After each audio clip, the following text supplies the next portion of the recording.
The Overwater Bungalow is the invention that turned the Maldives into the Maldives.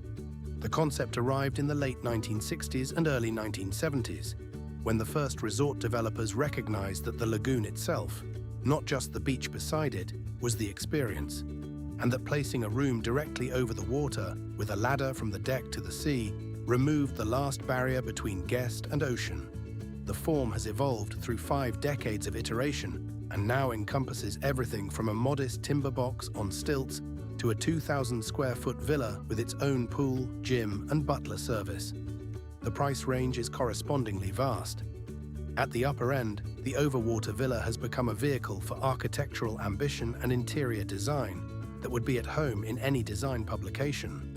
The properties in Nunu Atoll, Vela, Cheval Blanc build villas with floor-to-ceiling glass floors over the water, letting the lagoon become a living element of the interior.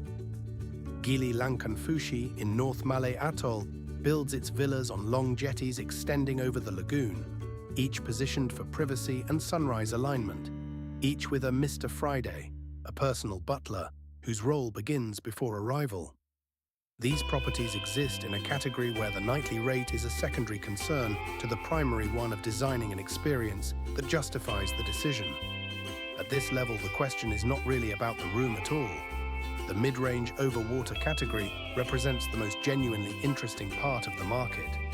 Properties like Sentara Grand Island Resort in Ari Atoll, or Meru in North Malay, or Sun Island Resort, have been operating long enough to have paid down their initial construction costs and can offer overwater accommodation at rates that, while not cheap, are within range of a careful trip planner who books well in advance during shoulder season. The villas at this level are real. The deck is over the water, the ladder goes into the lagoon, the sunrise is genuine.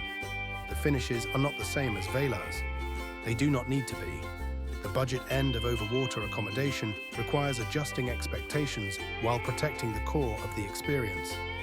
Some properties in North Malay Atoll and South Malay Atoll offer water bungalows at rates that, by Maldivian standards, represent accessible entry points, particularly when booked directly, particularly during the shoulder season of May or late October, and particularly when all-inclusive packages are compared against the catastrophic à la carte food pricing that affects every resort in the country. The bungalow may not have the glass floor or the private pool, but the water below is the Indian Ocean, and the reef is often accessible with a mask from the deck. The honest guide to overwater bungalows begins with this. The form itself is the experience. The room matters less than the relationship it creates between the person inside it and the water below.